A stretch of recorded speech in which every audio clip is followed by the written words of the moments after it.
Pwede po bang ang inyong mga nasa harapan, ang nasa likuran nyo, batiin nyo na mapagpalang umaga? Mahirap po yung nagsasalitang walang kausap. Lingunin nyo po sila, mapagpalang umaga. Napakalaga po na sinasabi natin sa ating mga kapatid, mapagpalang umaga. Sapagkat as we bless our brethren, we declare the blessings of the Lord be upon each and every one. This day that the Lord has made, we will rejoice. Sapagkat this day is the day of your miracle. Amen? Sino po dito naniniwala today is the day of your miracle? Napakalaga po sa buhay nating lahat yan. We will discuss about greater glory in the house of faith.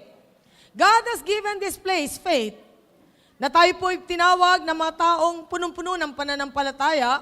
Kaya nga po, dahil God has given us great faith, ito po ay greater glory that we will receive from Jesus, sapagkat ang God ay patuloy na ini-increase ang ating pananampalataya, and the church of the living God ay tinawag na house of faith.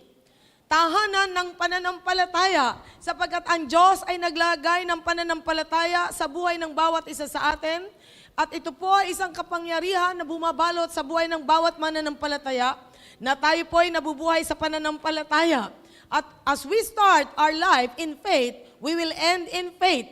Do we need faith every day? Kailangan po natin ang pananampalataya, sapagkat God is going to have a people of great faith. Especially in these last days, sabi nga, He will raise a people na tunay na merong dakilang pananampalataya sa puso niya. Sapagkat ang mundo po natin ay punong-puno ng kaguluhan, punong-puno ng confusion, punong-puno ng problema. But God has given us the promise, He will raise up people of great faith, and you are that people. Tayo po lahat ay mga taong na tunay na i-increase ng God ang ating pananampalataya. We have to conquer any negative force in our hearts na tunay na tayo tatakutin ng kaaway sa mga worries, sa mga fears, sa mga anxieties. But God has given us the promise. With faith, we can move mountains. At kinakailangan lang alisin natin ang puwersa ng negative spirit sa ating mga buhay every day.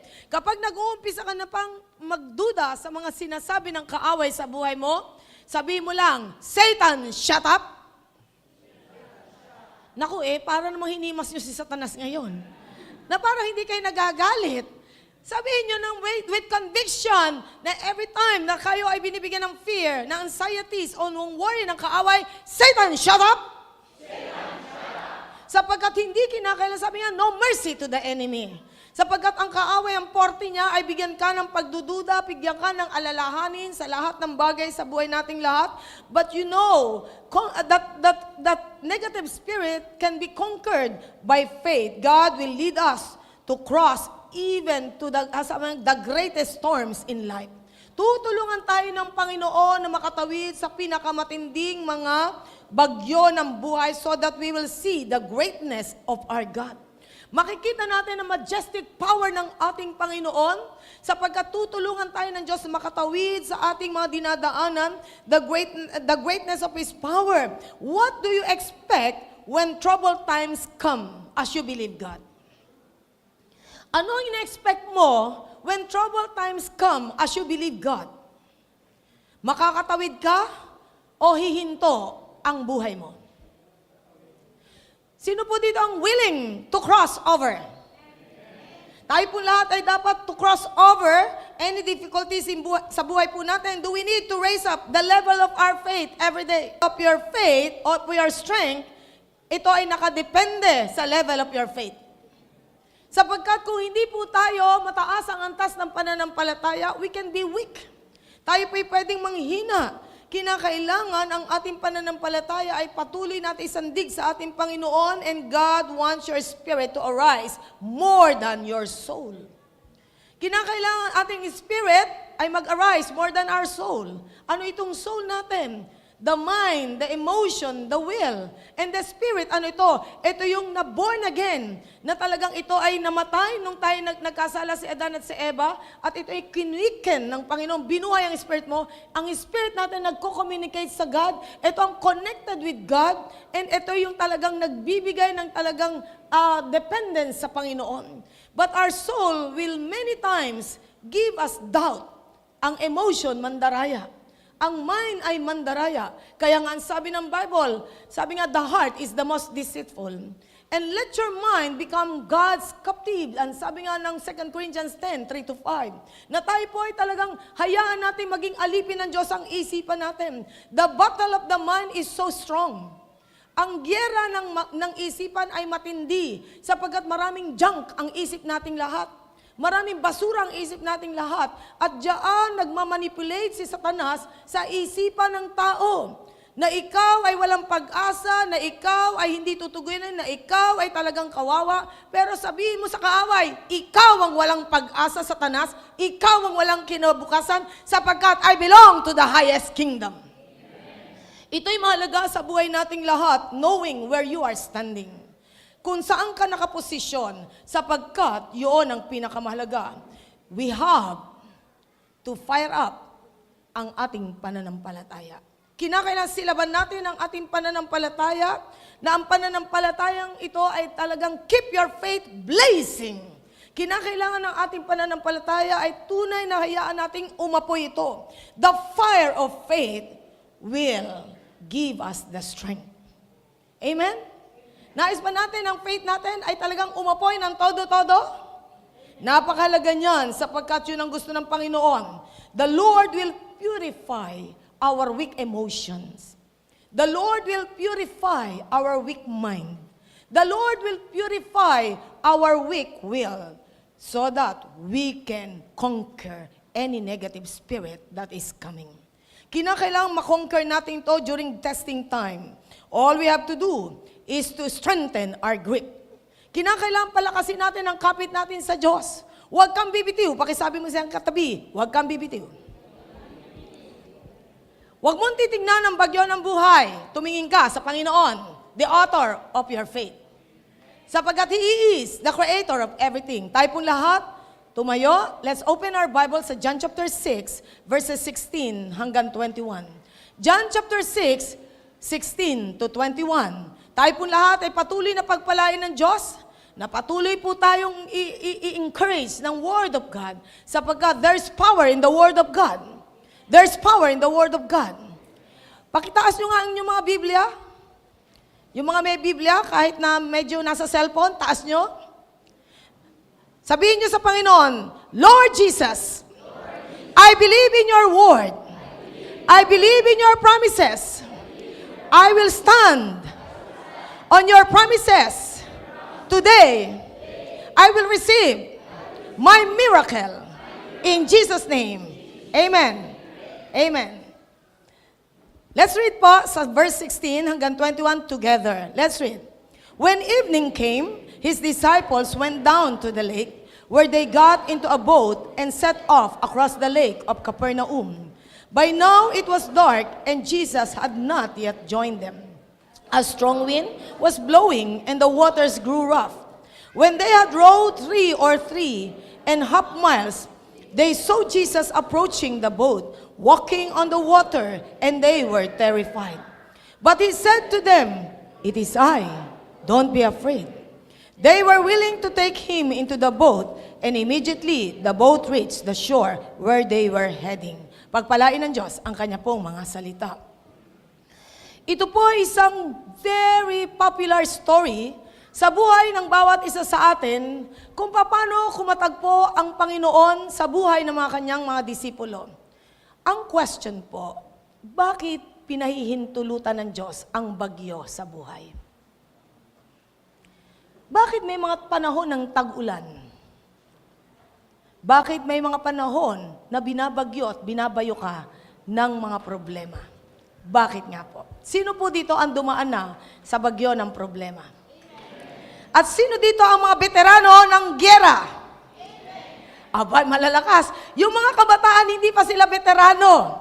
Parang bang medyo hindi pa sila masyadong exposed, di ba? Pero as you grow old, medyo nare-realize mo, the normal life na dinadaanan ng tao ay hindi talagang sabi natin smooth sailing at puro sunshine lang. Sabi nga ng Chinese proverb, all sunshine makes a desert. Kung puro araw lang, disyerto buhay mo. Kaya nga kung may problema ka ngayon, kailangan mo yan. Sabi niyo parang hindi Parang hindi ko kailangan Okay na ako na wala akong problema eh. Kaya nga, pinahihintulutan ng Diyos ang mga problema sapagkat ayaw ng Panginoon na maging disyerto ang buhay mo. You have a story to tell to the people that our God is a living and a powerful God. Na kapag kumilos ang Diyos ngayon sa buhay mo, makikita mo ang Diyos natin lahat ay totoo at makapangyarihan na ikaw ay itatawid ng Panginoon sa mga problemang dinadaanan nating lahat. Let's all hold on to Jesus and His promises. Kung ano man ang ating dinadaanan, kapit tayo sa Panginoon. That's the only thing that we have to do. Kapit tayo sa Lord. Kapit tayo sa pangako ng Panginoon. The Lord has given us His divine promises so that we can escape the corruption of this world. And sabi 2 Peter chapter 1, na tayo po ay talagang, sabi nga, binigyan tayo ng divine and great promises of God so that we can escape on the corruption of the world. Ang mundo po ay talagang pabulok, pasira, but God has given us these great promises upang maiwasan natin ang corruption ng mundong ito. This world will try to corrupt you. Na parang aagawin ka sa pananampalataya mo, aagawin ka sa iyong relationship with God. But you know what? Kapag ang tao ay may problema, ang pinakamagandang magawa ng problema mo sa buhay mo, not to make you bitter, but to make us better person. Na hindi tayo gagawing mapait ang ating pananaw sa buhay, kundi tayo po ay magiging mas maayos na tao sa gitna ng dinaanan mo. The problem na dinaanan mo in the past, kaya ka naririto, nakalagpas ka. Amen? Praise God. At ngayon may problema ka, ang pangako ng Diyos, walang pagsubok na dumaan sa'yo na hindi mo kaya. Tapat ang Diyos, nabibigyan ka ng lakas, na ikaw ay tunay na makalagpas dyan. 1 Corinthians chapter 10:13. Now, ang sabi nga po dito, when Jesus walked on water, hindi naisip ng mga disciple na meron silang isang karanasan sa Panginoon. Na makikita nilang isang karanasan sa Panginoon na Jesus is not only the God of people, even the God of nature. Na siya ay hindi lang Diyos ng tao, kundi Diyos ng kalikasan, sapagkat God is the God of the universe, the God of everything. Na siya ang Diyos na in control sa mundong ito. In control ang God, sapagkat in the palm of His hand, hawak niya ang mundong ito. Hawak niya ang mundong ito, gumagalaw ang mundong ito sa kamay ng Diyos. Walang pwedeng mag-control ng mundong ito, kahit napilitin ng mga powerful men na nabuhay sa mundong ito. Kahit ng panahon ni Mao Zedong, kahit ng panahon nitong si Hitler, nag-try sila na i-control ang mundo, subalit wala silang magagawa. Na dito kahit ng panahon ni Nero, wala yung bawat bahagi ng mundo, bahagi ng mundo na ginagalawan nila. Na si Mao nando sa communist country, si Hitler sa Germany, na kahit sabihin natin itong mga taong ito ay nagtatry mag-control ng kanilang kinalalagyan na lugar, pero still, the Lord is God. Amen? Kahit na si Idi Amin na kinontrol niya ang Uganda at that time, na kumakain siya, pati ng mga bituka, puso ng tao, hindi pa rin niya nakontrol ang Uganda sapagkat may plano pa rin ng Diyos. Na dito po ay pinapakita sa atin na ang mga disipulo ay pinadaan ng Panginoon sa isang pagsubok na hindi pa nila nakikita at nararanasan. Many times padadaanin ka ng Panginoon sa parabang kakaibang pagsubok, pero tandaan mo, hindi ka sinisingle out ng Diyos. Na parang ikaw lang ang may problema at ang tingin mo, saya-saya ng iba. Bakit ganun? Parang unfair ang Diyos. You know what? Ang katabi mo, may problema rin yan. Kung bata ang katabi mo, wala pa siya. Pero as you grow old, makikita mo ang reality ng buhay. Di ba? Sapagkat sabi naman ng Bible, men are born into trouble. Ang tayo pinanganak na may pagsubok. No. Nung time na gabi, alam po ba nyo, sa panahon ng mga disciple ay sinubok ng Panginoon, gabi pa niya ibinigay ang pagsubok. What is in, sabi nga, darkness or in evening season? Bakit parang mas gusto mo, sino ba nagsabi sa akin noon? Kung meron man lindol, mas gusto ko ganito, magano, para bang may timetable kung saan, kailan magaganap. Alam ba ninyo, sa gabi ba ay para bang yung kadiliman ay nag-a-add pa ng sorrow? Yung atmosphere ng dilim, nag-a-add ba ng sorrow? Nag-a-add ba ng fear? Nag-a-add ba ng mas worry ang gabi? Yes. Kaya nga, inalaw ng God, this happened during evening. Parang lalong na-enhance sa kanila yung takot eh. Pero God has a purpose. Kung ano man ang dinadaanan mo, dinadaanan ko, may layunin ng Diyos. Ano ang layunin ng Diyos? Makikita natin lahat ang kapangyarihan at kalakihan, ang katotohanan na God is greater than our problem, mightier than our trials, stronger than our difficulties, because our God is bigger than anything else.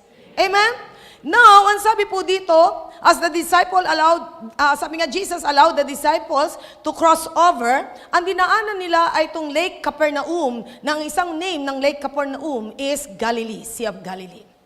Na kung saan ito ay isang lugar na kung titignan po natin, na tunay na napakadilim, sabi dito, by now it was dark and Jesus had not yet joined them.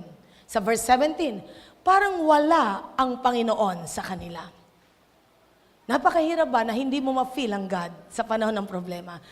Kayo po ba'y nakaranas ng problema parang ang Diyos ay absent? Sino dito na ikaw ay dumaan sa problema parang wala ang Diyos? Ha? Sino po dito yung magsasabi na minsan di mo feel ang Diyos? Para namang ayaw niyo umamin sa katotohanan na yan? Sino po dito yung nakaranas ng problema pero hindi mo feel nandyan ang Diyos? Ang Biblia po nagsabi, di ba? Na minsan parang hindi mo feel na nandyan ang Diyos. Pero ang totoo ba? Kahit hindi mo feel, the truth remains, God is there. Nandun ang Diyos. Hindi siya kailanman absent. Ano ang dapat na ilagay natin sa ating kaisipan? Alam nyo, ang pinakamatinding kalaban ng tao, isip. Alam nyo, minsan sarili mong isip, torturer mo. Kayo po ba'y tinorture ng isip nyo? Ha? Sabi nga, minsan tinotorture tayo ng isip natin eh. Di ba? Totoo bang ang palaisip na tao madaling tumanda? Pakisilip mo ang iyong katabi kung madaling tumatanda na yan. Ha? Yung palaisip na tao, ano gusto nyo? Eto, ano ang gusto nyo? Tawagin kayong person na deep thinker, malalim mag-isip, o taong ang utak is slightly used? Ano? Ano gusto nyo? May utak kayo na nagagamit o utak na slightly used? Mas mahal daw yan eh. Slightly used eh. Oh, natawa kayo. Do you want? Natawagin kayong may brain pero slightly used. Parang ayaw niyong pumayag eh, na slightly used ang utak ninyo. Na dito makikita natin na napakalasga sa buhay nating lahat. The battle of the mind is greater and stronger every day if we have no faith. Yung gera ng utak ay mas magiging malakas at mas magiging matindi kapag hindi nag-activate ang faith natin. Sapagkat kaya nga ang Biblia ay sinabi sa atin, let your minds become God's captive. Hayaan natin maging alipin ng Diyos ang utak natin. Hayaan natin hawakan ng Diyos ang utak natin. Sapagkat the greatest battle is in your mind. Ang sabi nga po sa study, ang utak daw po ng tao ay pwedeng mag-absorb ng 8,000 words per minute. 8,000 words per minute. Napakatinding yun. Ang bilis ng utak, nag-absorb yan. Matindi pa sa computer yan. Ngayon, are there things sa mind mo na dapat delete, delete, delete? O sino po yung nagde-delete sa mga inbox mo? O, yung mga files. Sino? Ano nagaganap pagka halimbawa punong-puno na yung files ng iyong laptop, ng iyong ano-ano? Naghahang? Ano pa yung nangyayari bukod sa naghahang? Mga IT people dito. Ha? Bumabagal? Anton, bumabagal ba, Anton? O bumabagal, sabi ni Kuya Anton. Kaya nga dyan natin makikita na talagang everyday ba, dapat magtanggal tayo ng basura ng utak?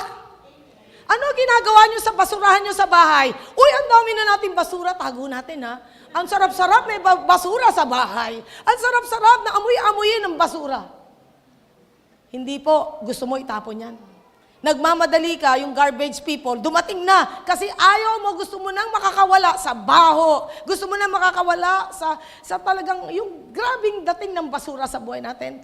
At you know what? Ang madalas na binabasurahan ng kaaway ng mundo at maging ikaw ay contributor ng basura sa utak, sa iyong iutak, ay talagang napakaraming basura po dyan. Kaya nga anong ginagawa natin? Tinatapon natin, tinatanggal natin. How can we do that? Kinakailangan ng faith ang siyang manguna sa ating lahat. And what will we do with our mind? Anong gagawin natin sa utak natin? Kinakailangan ng utak natin ay talagang linisin natin every day. Ano ang papel ng faith sa buhay natin, sa utak natin? Number 1. Ang sabi po dito, they felt na parang wala ang Panginoon. Jesus is not yet joining them. Parang wala pang Panginoon. Number 1 na dapat natin makita, faith is a mindset. Faith is a mindset that expects God to appease. Faith is a mindset that expects God to appease. Ano ang ibig sabihin ng word na appease? To calm or quiet your mind. Na gusto ng Panginoon na talagang i-appease ang mindset natin.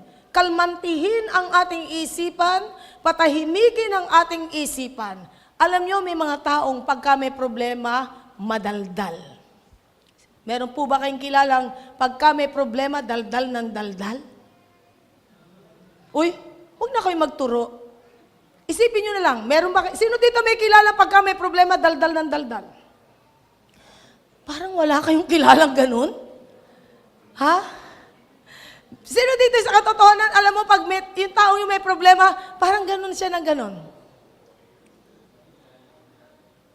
Okay. Ang babae by nature, pag may problema, parang ayaw umamin ng mga babae. Totoo ba yun? By nature, ang babae madaldal?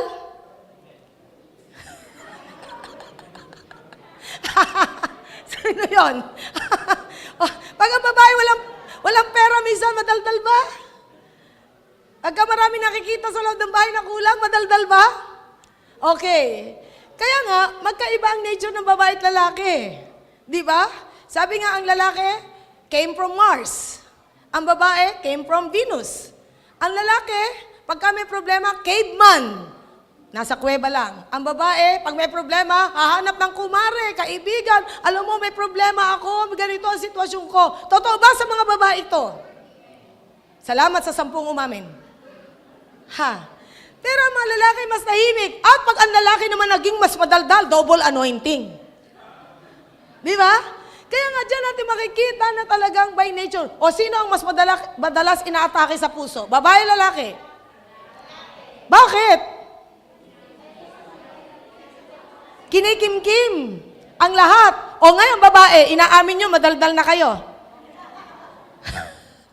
Ayaw nyo kasi umamin eh. Okay, kaya nga by nature, alam natin na faith, sabi nga, will move sa buhay nating lahat. Faith is a mindset that expects God to appease. Ito yung mindset ng tao na talaga ina-expect mo ang Diyos to calm your heart, your mind. Kinakalma niya ang isip mo at puso mo. Sino dito gusto mo kumalma sa Diyos? The best tranquilizer is God's grace. Kailangan ba natin ng tranquilizer ng Diyos? When you feel you are all alone, that God seems absent, what will you do with that grace? Shout, grace, Lord. Grace. Sino dito sasabihin sa Lord, I need grace, Lord. Sabi nga, this is our confidence that if we are in trials, we can come to the throne of His grace and we will receive answer to our need. Sabi yan sa Hebrews chapter 4, I think verse 8, the last verse. Kaya nga, dyan po natin makikita na tayo po lahat ay patuloy na hinahawakan ng Panginoon. Every time na tayo po ay nakaka-feel that you are all alone in your problem, shout! Hindi nyo isisigaw, Darna! Diba? Kundi shout grace. Na sumigaw tayo, Lord, I need grace. I need grace. Sapagkat that grace is sufficient for all of us. Ang biyaya ng Diyos ay sufficiente para sa ating lahat. Sufficient ang grace ng God. Nandiyan sinasabi, let us approach. Basahin po natin lahat. The throne of His grace with confidence so that we may receive mercy and find grace to help us in time of need. Nasa panahon ka ba na ngayon na may kailangan ka? Sino dito may pangangailangan? Sabi po dyan, let us approach the throne of His grace, ang trono ng biyaya ng Diyos. At sinasabi, we will receive mercy and find grace to help us in time of our need. Lalapit lang po tayo. Mahirap po bang lumapit sa Diyos? O mas madaling makalimot na lumapit sa Diyos? Many times, gusto ng Lord, turuan tayong lumapit sa Kanya. At ito ang greatest invitation ng God sa ating lahat. Na sinasabi ng Panginoon sa Matthew chapter 11, 28 to 30. Matthew chapter 11, 28 to 30 na ito isang invitation sa bawat isa sa atin na nangangailangan ng tulong mula sa kalangitan. Na tayo pong lahat ay tunay na kakatagpuin ng Panginoon sapagkat gusto ng Diyos maibsan ka sa daladalahan mo. Gusto ng Diyos talagang mag-unburden ka sa Kanya. Meron po bang sitwasyon sa buhay mo na gusto mo lagi mong kausap ang Diyos? Ang Diyos po ba ay sinabihan ka na ang kulit-kulit mo, tama na? Kayo po ba ay kinakausap ng Diyos sa gitna, sa umaga, sa madaling araw, sa gabi, na walang tigil kayong kumakausap sa Lord? Yes. Sapagkat the Lord has given us the promise, ano po ang sabi niya? Basahin natin lahat. Come to me, all you who are weary and burdened, and I will give you rest. Take my yoke upon you and learn from me, for I am gentle and humble in heart, and you will find rest for your souls. For my yoke is easy and my burden is light. Napakasarap. Maraming tao, akala nila matatapos ang problema, hindi yung rest na galing sa Diyos, kundi yung rest na galing sa kanila. They want to end everything. Ano ang isip nila? To end everything. Ang isip nila, mag-rest in peace. Ano ibig sabihin? RIP. Saan nilalagay yung RIP? Saan kayo nakakita ng RIP? Sa lapida. O kayo po, gusto nyo po bang mag-end ang problema nyo na ang kawakasan nyo ay dahil sa problema, lapida, inabot nyo? Wala naman ano. Do you want to live? Do you want to experience God? We will move on. We will face our trials, hoping that Jesus is on our side. Dito po pinapakita sa atin, faith is a mindset. Ito ay talagang mindset natin, expecting God to appease everything, to calm, to quiet everything. He will quiet us with His love. He will quiet us with His grace. He will quiet us with His joy. He will quiet us with His comfort. He will quiet us with His embrace. Yayakapin tayo ng Panginoon sapagkat God is the God of peace. He is the Prince of Peace. Kaya nga sabi ng Panginoon sa ating lahat, magtiwala tayo sa Kanya. Magtiwala tayo sa Kanya. Who can quiet the raging sea and calm the stormy river? Wala naman pwedeng magpahinto ng rumaragasang ilog at talagang binabagyong mga dagat, kundi ang ating Panginoon. Only God. Do we need to be clothed with the peace of Jesus? My peace I give unto you, says the Lord. John 14:27. My peace I give unto you, not the peace that the world gives, but my peace I leave unto you. Let not your heart be troubled. Huwag tayong magulimihanan. Huwag tayong magkaroon ng talagang trouble time sa buhay natin na talagang parang wala na tayong pag-asa. Only God can do that. Only God can give us that great peace that surpasses all understanding. Kinakailangan damitan tayo ng kapayapaan ng ating Panginoon. Why we should be strong in times of our stormy season. Bakit kinakailangan tayo maging malakas sa mga panahon ng stormy season? I remember noon sa CNN o Fox News, noong nagkaroon ng matinding tsunami. Naalala nyo nung nagkaroon ng tsunami dito sa Thailand? Na marami libo-libo ang namatay sa Phuket Island. Naalala nyo yung news na yon? Sa Phuket Island na nagkaroon ng tsunami? Matindi yon. And then, merong isang patotoo na mga fishermen na sila ay nakasakay sa kanilang bangka na talagang mangingisda sila. Kitang-kita nila yung nilalamon ng mga alon ang lugar ng Thailand at magkatabi sila, ang Indonesia.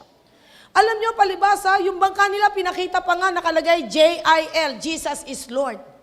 Pero hindi sila taga-Pilipinas at hindi rin kay Brother Eddie Villanueva. Ang pangalan ng church siguro nila ay JIL, Jesus is Lord.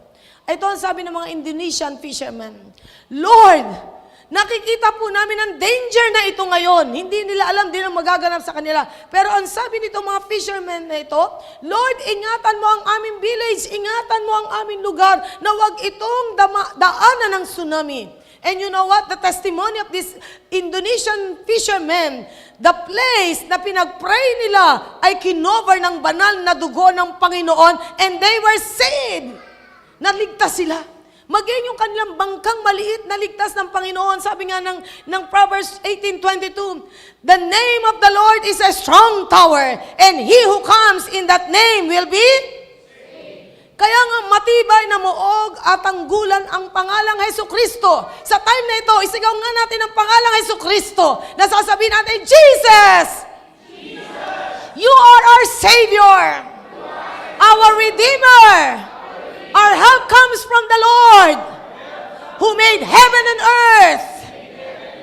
Siya lang ang tanging pagmumula ng tulong nating lahat. We need to become stronger and stronger during the stormy season sapagkat God will make us strong if we know the power of that name.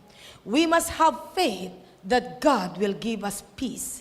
He has provided us na talagang blessing to clothe our hearts with this peace, to clothe our minds with this peace. Sapagkat Christians, remember, if you believe in Jesus, knowing that He is our Father, what we can call unto Him, Romans chapter 8, we can call unto Him our Father, Abba Father.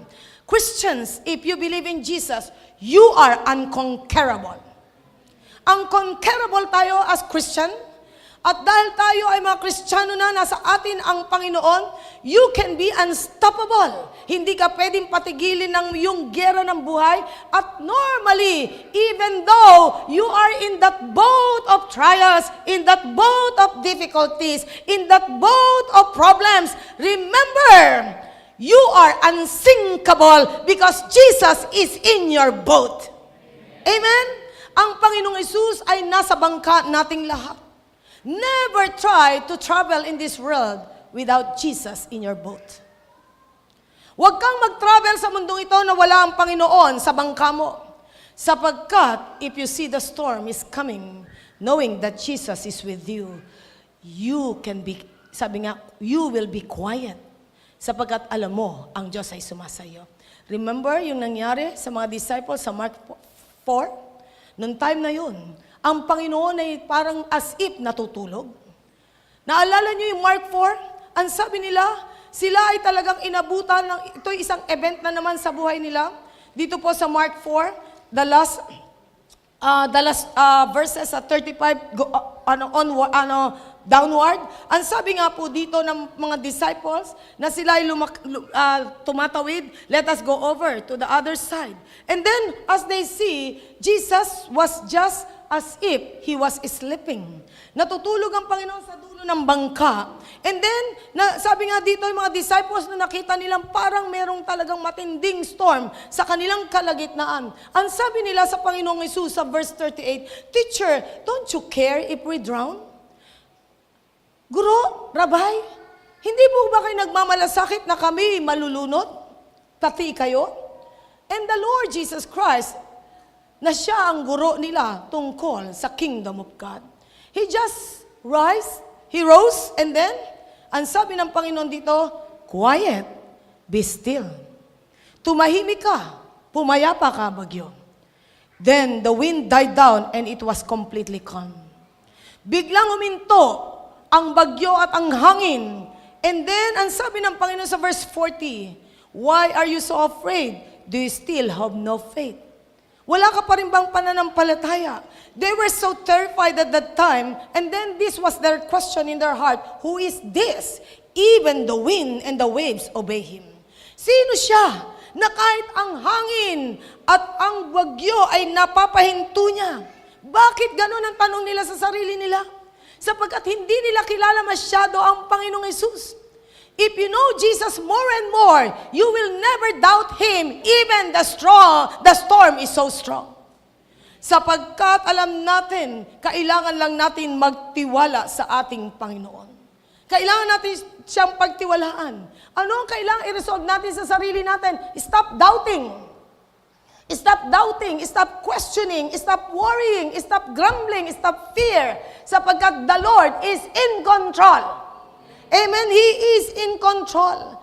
The crossing can be so fearful. Ang pagtawid ay minsan nakakatakot. Pero you know what? Kapag nakita mo ang unos padating, just call on that name Jesus. Because that name is a strong tower. Amen? Napakalaga sa buhay natin ito. Christians, we know, kapag tayo ay sumasa Diyos, Hebrews 6:19, He is the anchor of our soul. He is the anchor of our soul. Siya ang angkla ng kaluluwa natin. Na tayo nakakapit sa angkla ng ating kaluluwa. We must always learn to look beyond the storm. Na lagi natin titignan ang mga bagyo na mas sabi nga lagpas ang ating tingin. Paano natin magagawa yun? Kinakailangan increase our faith. Increase the level of our faith every day. Sapagkat that would help us.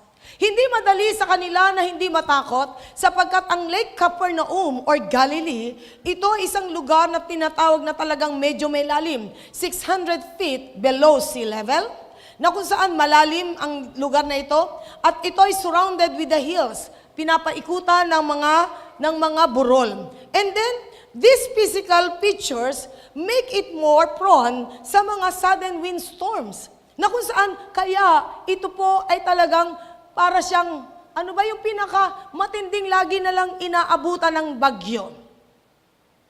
Meron tayong lugar na inaabutan ng bagyo, pero napakagandang lugar. That is Batanes. Batanes, lagi silang inaabutan ng bagyo. Yung Batanes ay laging nakaharap sa bagyo. Nagpabigla-bigla kahit walang signal ang bagyo, dumadating ang bagyo sa buhay nila. Sino po dito nag-invite ng bagyo? Storms come, you are welcome. Sino po dito nag-invite sa bagyo? Na gusto nyo ng bagyo? Ano inihiling mo sa tindi ng init? Sinabi mo ba sa Lord? Bagyo, bagyo, dumating ka. Ano ang gusto nyo lang? Ulan. At pag umulan naman, sasabi mo, ano ba yan? Ang putik-putik, aalis pa naman ako. Di ba? Maraming reklamo eh. Diyan natin makikita na talagang alam natin ang panahon na ito ay hindi madali sa kanila. Bagamat 7 of the 12 were fishermen. Mga sanay, bihasa sa mga bagyo sa laot. At ito ay talagang, ito ay expected nila, it will come. Ito ay frightening atmosphere sa kanila, nakakatakot na kapaligiran. It was dark at ang pinaka nakakatakot, Jesus had not yet joining them. Alam niyo, ang pinaka-nakakatakot, may bagyo ka sa buhay, pero hindi mo maramdaman ng Diyos. Yun ang nakakatakot na bagyo. Pero, absent kaya si Jesus? Alam kaya ng Panginoon, dinadaluyong sila ng bagyo? Alam kaya ng Panginoon, darating ang bagyo? Alam kaya ng Panginoon, anong solusyon sa bagyo nila? Yes. Why even the righteous suffer? Bakit? Pag ikaw ba nananampalataya, pera ka na sa bagyo? Pag ikaw ba nananampalataya sa Diyos, pera ka na sa pagsubok? Pag ikaw ba nananampalataya na sa Panginoon, dapat wala ka ng paghihirap? Hindi sinabi ng Bible yun.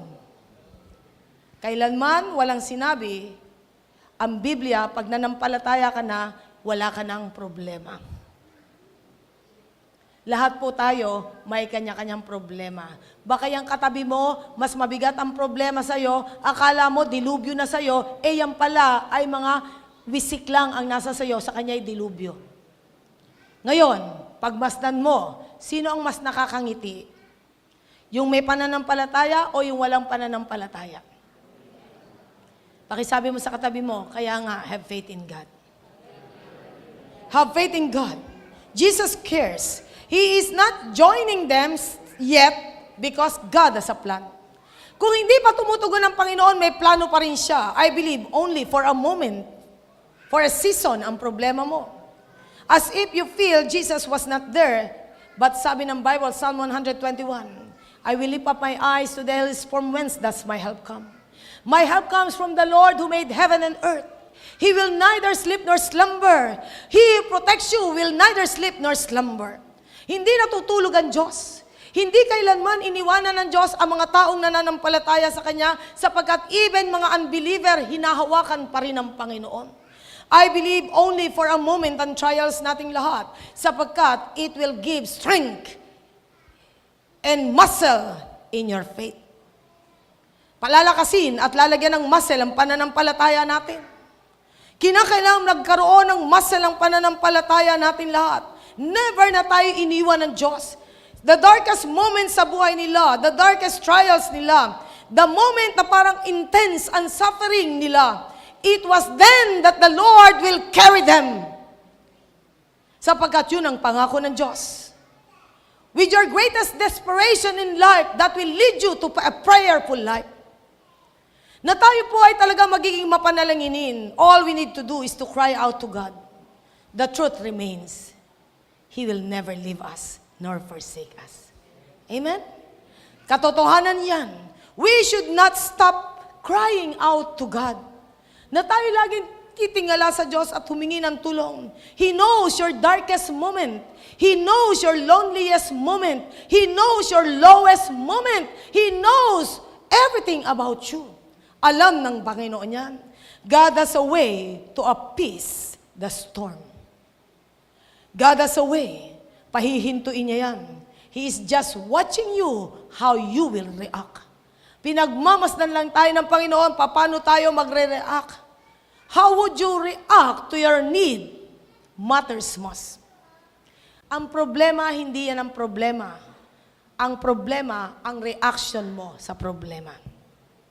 Nakita niyo yung point? Your problem is not your problem. The problem is your reaction to your problem. Ano ang reaction mo? Many times ba? Parang natatakot ka. Sino dito minsan natatakot sa problema? Ang tatapang nyo talaga. Talaga daming Andres Bonifacio at Gabriela silang dito eh. Sino dito aaminin ngayon minsan natatakot sa problema? Sino dito minsan ay nagkakaroon ng alalahanin sa problema? Kaya nga minsan may wrinkle ka eh. Di ba? Nandiyan ay natural na nangyayari. Pero pagdating ng problema sa buhay mo, ang unang gagawin natin, hindi last solution ng Panginoon. Hindi pa man nag-uumpisa ang problema, alam mo sino ang source of answer nating lahat. Amen. Mahalaga ito sa buhay nating lahat. He is in the midst of our struggles and problems. He is in control over everything. No matter how great or how powerful your problem is, He is here watching all of us. Would you cry out to Him right now and make your mind, sabi nga, connected with God, sapagkat God will appease your problem. Tumingin nga po tayo sa mga bintana na nasa inyong mga tapat sa kalangitan. Sabihin nyo nga ang pangalang Jesus, the source of your answer. Jesus. Sigaw po natin ang pangalang Jesus, ha? That name is a strong tower. Ano man ang problema mo ngayon, we will cry out to Jesus, the source of our answer. Miracle will happen through that name. 1, 2, 3, Jesus! Alam po ba niyo makapangyarihan ang pangalang Jesus? Makapangyarihan ang pangalang Jesus. And when we cry out to that name, ang mindset natin will expect that He will appease your problem. Pahihintuin niya ang problema natin. Then they thought Jesus has not yet joining them. But Jesus knew from the start they will face the storm. And Jesus, even though physically was not there, dahil si Jesus ay nagkatawang tao, but our Lord Jesus was in their boat. Amen? No, sabi sa 18 po, the strong wind was blowing harder and the waters grew rough. Parang lalong lumakas ang hangin, lalong naging magalaw ang tubig. When they had rowed 3 or 3.5 miles, sila ay sumagwan. 3 miles away na. Sagwan sila ng sagwan. And then, ang sabi dito, they saw Jesus approaching the boat, walking on the water, and they were terrified. Are you tired? Kakasagwan? Sino na dito? Sagwan ka ng sagwan. Kakasagwan mo, lalo lumalakas pa hangin. Tapos ang iyong bangka, para kang itutumba at para kang babalik ta rin. Naalala niyo yung mga philosophers and scholars na nagtanong dun sa boatman? Alam mo ba ang tungkol sa mga calculus, mathematics, mga anong mga tinanong nila? Tapos ang sabi nitong unlearned man, wala po akong alam dyan. Hindi po ako nag-aral, no read, no write po ako. Wala po akong alam. Naalala niyo yun? Do you know anything about psychology? Astrology? Hindi ko pa alam. Kinakain po ba yun? Wala ako alam. And then, nang sila'y tinaob lahat ng bangka, this man, being the professional fisherman, men, the scholars of this world, do you know about swimology? Sabi nila, hindi. Naubos na ang buhay niyo. Tapos na kayo. Di ba sabi nila sa fisherman, 1/3 of your life, nawala. 1/2 of your life, nawala. Pataas ang antas. 3/4 of your life, nawala. O ngayon, entire life niyo, wala na. Learn to swim in the Spirit by faith. Sino dito ang talagang mag-aaral kang lumangoy sa pananampalataya? Are we swimming in the Spirit by faith? Yes. Sapagkat, alam natin medyo tayo, faith is a mindset that expect God to appear. Ang pananampalataya ay mindset that expects God to appear. Ang Diyos ay mag-a-appear sa buhay nating lahat. He will come. He will surely come. Amen? Sino dito ang gusto mo, maranasan mo ang Diyos sa panahon ng bagyo mo? He will surely appear as if Jesus was not joining them, but Jesus was there from the start of their problem. Jesus knew in His heart, problem will come, but never ang Panginoon iniwanan sila. Sapagkat God wants us to experience, He can calm the storm. Be still. Ang sabi ng Panginoon sa storm, pumayapa ka, bagyo. Who is this man that even the storm, He is in control? Kaya nga, nagulat sila. And then, ang sabi nga po dito, sila ay sagwan ng sagwan at pagod na pagod na. Are there problems na nakakapagod? Anong nakakapagod na problema? Wala bang pera nakakapagod? Huy. Yung pag wala ka bang pera, nakakapagod yan? Walang umamin, mga mucho dinero kayo. Okay. Nakakapagod bang may karamdaman ka? Wala rin. In good health tayong lahat? Ha? Nakakapagod ba na ikaw ay talagang dumadaan sa matitinding pagsubok ng buhay? Sino dito ang napagod sa problema? At sino dito ang gusto pa ng problema? O taas nga ang kamay na napapagod sa problema? Taas ang kamay? Oy, umamin kayo ha? Maging totoo kayo, mag-Sprite kayo. Ha? Napapagod ba kayo sa problema? Okay. Sino dito ang gusto pa ng problema?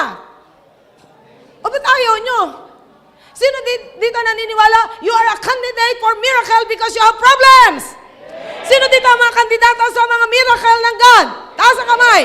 Na mga kandidato sa miracle ng God. Do you know that Jesus is the God of miracle? Do you want still problems? Sabi niyo, gusto niyo ng miracle. Eh, bakit ngayon ayaw niyo na? Okay. Natural yan, mga kapatid.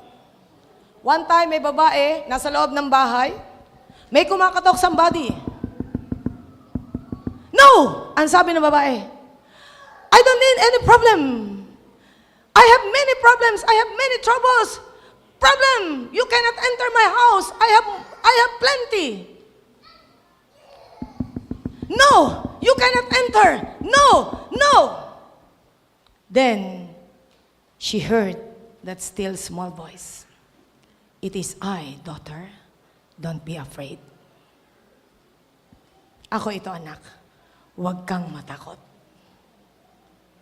Mahalagang marinig natin ang tinig ng Diyos. It is the Lord. We will not fear.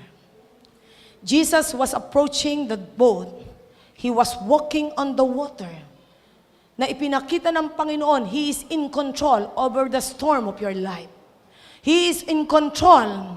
Ano ang sinasabi dito? Na kung saan the law of gravity.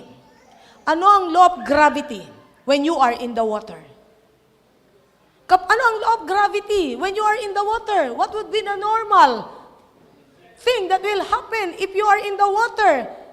Standing on the water, what will happen sa iyo? You will sink. Ikaw ay lulubog. But God showed the disciples that He is the Lord of gravity. Na nung time na siya'y tumuntong, siya ay hindi lumubog. Sabihin mo sa katabi mo, hindi ka lulubog sa problema.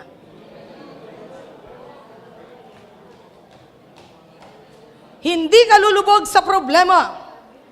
Sapagkat alam ng Panginoon ang gagawin niya. Stay focused on Jesus. Stay focused on Jesus. He is staring at you.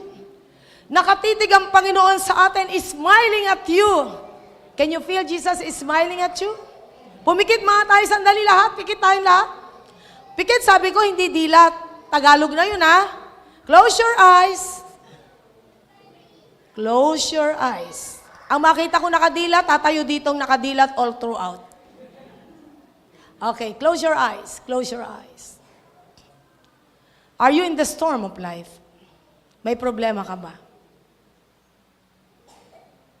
Can you see Jesus walking in the water, approaching the boat you are in now?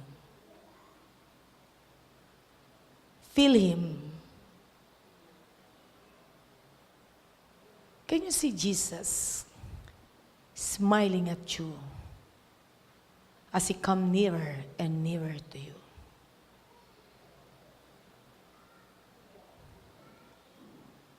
Can you see Jesus saying to you, child, do not be afraid, it is I. Lahat ay dumilat. Napakalaga na sa mga panahon na yan, kapag tinignan mo ang problema mo, matatakot ka. Many times, instead of focusing to Jesus, we focus our eyes on the problem. Ito'y mahalaga sa buhay nating lahat. The Lord is assuring us, I am still in control. That He will appear in times of your troubles and difficulties. They tried to remove the water in the boat. They tried to go against the storm, but they cannot. They tried to avoid, but they cannot. The only thing na gagawin lang nila, be still and know that I am your God. When you try to move, the Lord will stop. But when you stop, the Lord will move. I believe, panuntunan natin lahat to. When we try to move our problems, the Lord will stop moving. But when you try to stop, the Lord will remove your problems. Be still and know that He is God. Mahalaga ito sa buhay nating lahat. Are you still rowing and moving and trying hard to resolve your problem? Stop rowing. Start thinking about Jesus. Start focusing our eyes on Jesus. Do not fight the winds or the waters. Just trust God. He is the God of wonders. Do you feel our Lord Jesus approaching your boat right now? Walking on that water, do we need to stop rowing, but instead start to wait?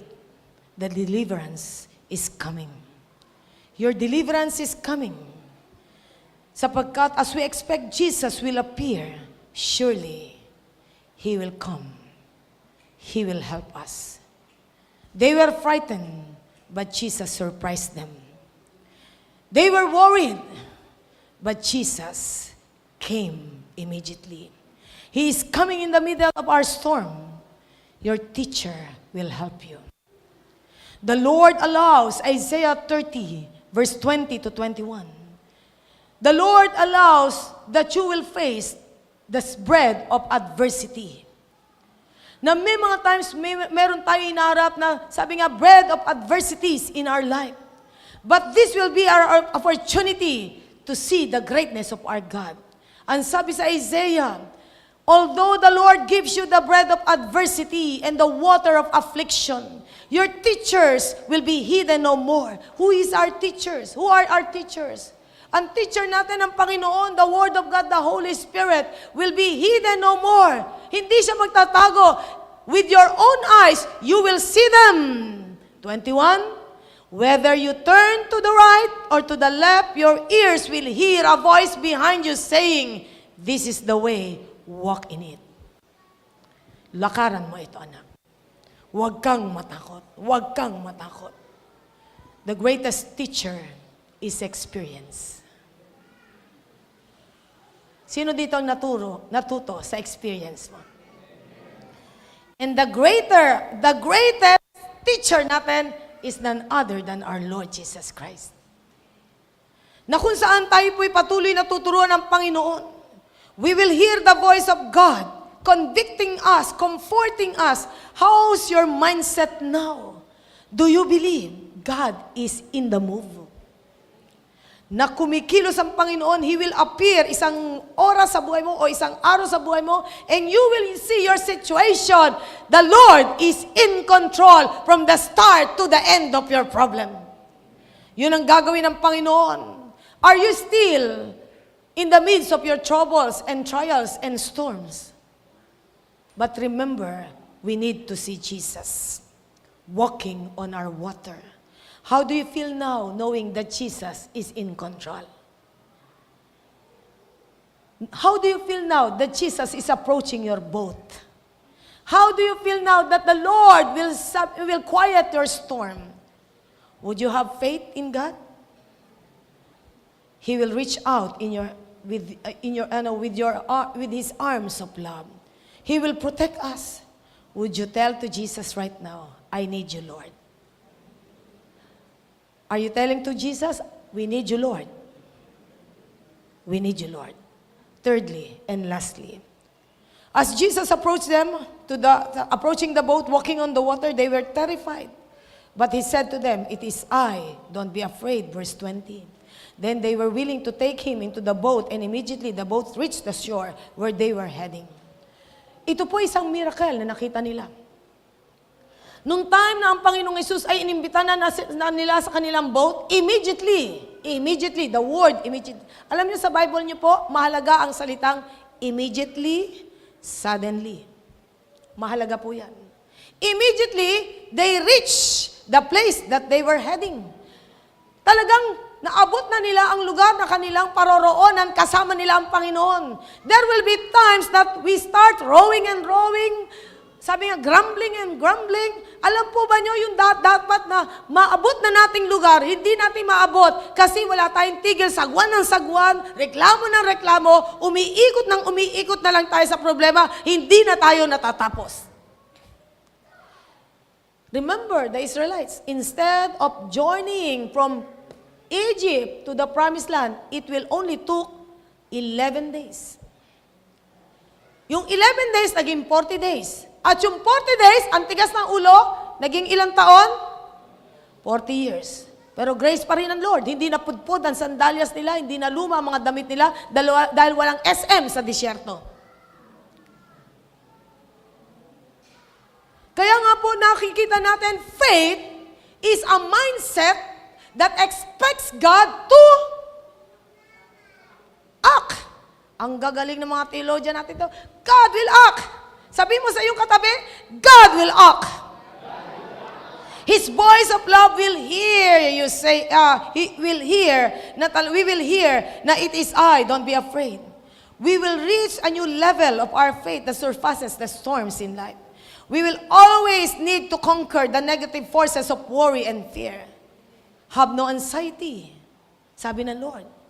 Cast all your anxiety on me, for I care about you. 1 Peter chapter 5, verse 7. Have no worry about anything, for He cares about you.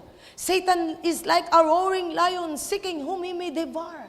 Na ang kaaway katulad ng leon na humahanap ng masisila.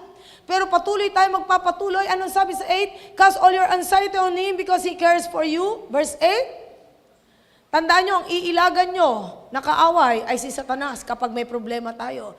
Be self-controlled and alert. Your enemy, the devil, prowls around like a roaring lion looking for someone to devour. Ang number 1 na pwede maging victim ni Satanas ay ang taong natatakot at nagwo-worry at nagdududa. Pwede kang maging biktima ni Satanas at ikaw ay dalhin niya sa kanyang, sabi nga sa kanyang pandaraya. 9. Resist him. Pakisabi nyo? Standing firm in faith. Because you know that our brothers throughout the world are undergoing same kind of sufferings. Hindi ka nag-iisa, hindi ka sinisingle out ng Diyos, hindi mo sasabihin, ikaw lang ang may problema. Ang katabi mo, ang kaharap mo, ang nasa likod mo, may problema. All you have to do is to... Teka, may naunang word eh. Resist him. Whom you will resist? I resist you, Satan. Is standing firm in the faith. We're standing on the promises of God because you know that our brothers all throughout the world are suffering the same kind of sufferings. 10. And, basahin natin lahat. The God of all grace, who called you to His eternal glory in Christ Jesus, after you have suffered a little while, will Himself restore you and make you strong, firm, and steadfast. Hallelujah! Amen. And 11, to Him be the power forever and ever and ever. Amen! Amen! Amen! Amen! The glory of this present house will become greater than the glory of the former house. And the Lord has said, He will give peace in this house. Hallelujah! Hallelujah! The Lord is the great Amen nating lahat. We say Amen to Jesus. Na tunay na ang Panginoon ay kikilos sa buhay nating lahat. We can take authority over our storms. Sapagkat worry is sabi nga ito isang instrumento ng kaaway, the tool of the enemy. Ang kabaligtaran ng worry or fear is faith. Kinakailangan magkaroon tayo ng pananampalataya that God can remove our problems. Na kapag narinig natin ng kaaway, magdidikta sa atin ng kung ano, stop that enemy. Faith releases God's power in your life. Ang pananampalataya nagre-release ng kapangyarihan sa buhay nating lahat. God will act on our behalf. He will act on our behalf. Ano ang problema mo, pera? Philippians 4:19, and our God shall supply all our needs according to His riches in glory. Kung kailangan natin ng kagalingan sa karamdaman, Isaiah 53, by His wounds we are healed. Na tayo po'y kung nananakawan ng kapayapaan, have no anxiety about anything, but in everything by prayer and supplication with thanksgiving, let your requests be made known to God. And the peace of God, which surpasses all understanding, will keep our hearts and our minds in Christ Jesus. It must be God's faith that will activate your faith. Faith of God na inilagay sa ating lahat. Ano ang prayer natin? Sa Luke 17, verse 5 to 6, what the disciple asked Jesus, increase our faith, O Lord. Pwede bang isigaw natin sa Lord ngayon? Sino dito ang kailangan mo na pa ng pananampalataya na pwedeng pagalawin ang bundok ng problema? Ano sasabihin natin? Increase our faith, O Lord Jesus. You know what? Hindi kailanman ipagkakait ng Diyos na dagdagan ang pananampalataya nating lahat. Sapagkat napaka-importante that we will have the right kind of faith. There will be faith na talagang mali. Ano yung faith? There are demonic faith. Demonic faith is relying sa magagawa mo, sa kakayahan mo, sa galing mo, sa pera mo. That is demonic. Ano ang kailangan natin lahat? Not that demonic faith, but we need dynamic faith. Dynamic faith. Ano ibig sabihin ng dynamic faith? Ang ibig sabihin ng dynamic faith, we are hoping against hope that God is the source of everything. Amen? That is the dynamic faith. Faith is the assurance of things we hope for and the conviction of things that we do not see. Kahit hindi pa natin nakikita, alam natin nasa sa atin na ang pagtugon ng ating Panginoon. Na napakalaga that we must have that right faith. That God, our God is the most powerful God. Na kung saan sinabi, have faith in God. If you have faith, sabi niya, if you have faith like a mustard seed. Ano tong mustard seed? Kasing laki lang ng butil ng bigas. It is small, but ang mustard seed kaya ginamit ng Lord, though it is small, it is alive and growing. Yun ang katangian ng mustard seed. Buhay at ito'y nag-grow. Are you expecting God will appease your problem? Are you expecting God will appear during your storm? Are you expecting that God will act during your stormy season? Because our God is the God of the universe. Amen? Tayo po lahat ay tumayo.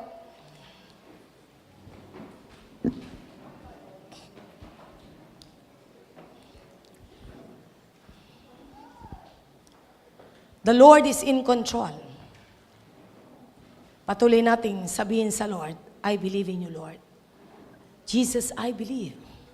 We believe in Jesus. Do you believe in Jesus? Naalala ko noon yung kapatid ni Dr. Marian, isa ang tinanong ko sa kanya that moment that he was suffering from cancer. Ang sabi ko sa kanya, Dr. J, do you believe in Jesus? Yes, I believe.